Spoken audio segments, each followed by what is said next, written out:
So you have or you're getting a great blow dryer. You've mastered the art of heat protection and stretched your crown. Now I'm going to show you how I keep my scalp clean and my hair smooth and extra lubricated for a whole month. I use a technique that I used to refer to as scrunching and preening, but you'll see in a bit that scooping and spreading describes it way better for natural hair. Following the same approach I use when I'm blowing out my hair, I imagine it as 3 sections: the roots, middle, and ends. Scooping and spreading is all about technique. Think to yourself that sebum is the best hair product you ever had, but it's trapped on your scalp. And you're using your fingers to scoop it and spread it down so it can coat your hair.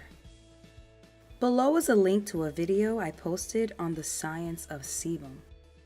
Before I go over my regimen for the whole month, let me go over quick instructions on how to scoop and spread. Starting with your roots, use your fingers to massage and warm up your scalp so the sebum loosens up and slides out easier. Then use the base of your nails or the tips of your fingers to scoop the sebum up. If your nails are long and sharp like mine, take extra effort not to accidentally scratch your scalp.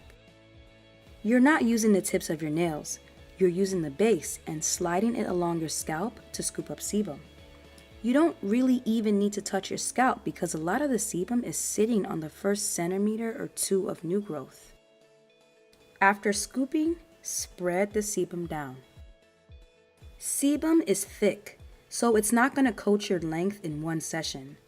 With each session, you're spreading it down little by little and scooping up more to make the coverage thicker and thicker. Full coverage is a gradual process that takes consistency. Fun fact!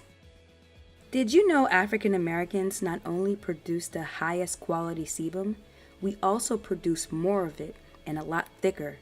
So if we find a way to tap into that, we won't need to use anywhere as much products as we currently do.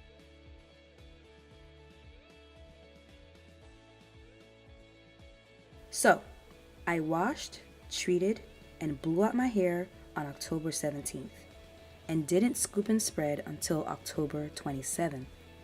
I shouldn't have waited this long and paid for it with some knots. After blowing out my hair, I usually scoop and spread before my hair gets dry. There's no set number of days, everyone is different. To find yours, wash, treat, and blow out your hair.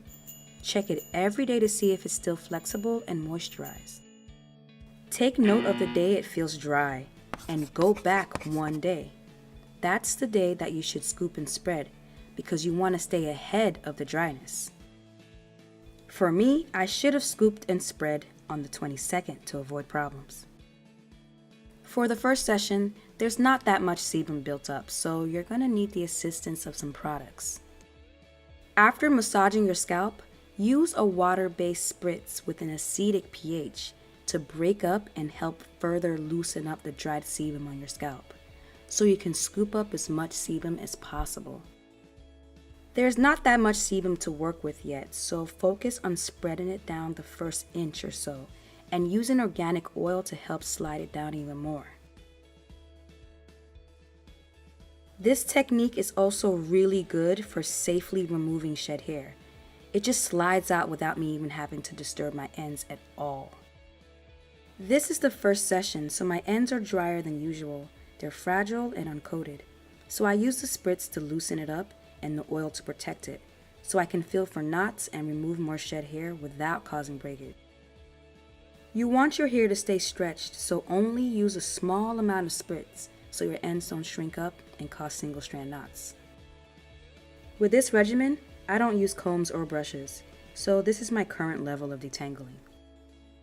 With some sebum coverage and help from products, my hair definitely looks and feels better. I did my second scoop and spread session on November 1st. Just as an FYI, this is what I look like from day to day. My hair is usually up in a very, very, very loose bun or ponytail. Unless I'm going out or doing something on camera, I avoid putting any type of tension on my scalp. So rather than forcing the hairs along my edges into buns and ponytails, I usually just leave them out. Okay, back to my second scoop and spread session. A session usually takes me about an hour or so to do. I put my hair into sections so I can keep track, and if I have to stop and do the rest tomorrow, I know where I left off. I didn't wait too long this time, so my hair didn't dry out. As you can see, it's still pretty moisturized and lubricated. From the first session, there's a thin coat of sebum on my roots. So my goal is to scoop up more sebum from my scalp, thicken up the coat on my roots, and spread more down the length of my hair. So it still needs some assistance from products to help loosen it up and slide it down, especially in the middle section. As you can see, I only focus on one section at a time. From my experience, it's the best way to remove shed hair without messing with your ends. My ends don't feel dry and they're still stretched, so I'm gonna fluff it out a little bit to check for knots and remove the last pieces of shed hair and let it be. Visually, there's no huge difference between the first session and the second session, but my hair feels a lot softer. Stay tuned to the next video so you can see how my hair turned out after the fourth session. I'm also going to go over some extra tips and answer some questions you may be thinking. As an FYI, I post hair updates every month on my Instagram page, @GreenBeautyChannel. As always, thanks for watching. See you in the next video.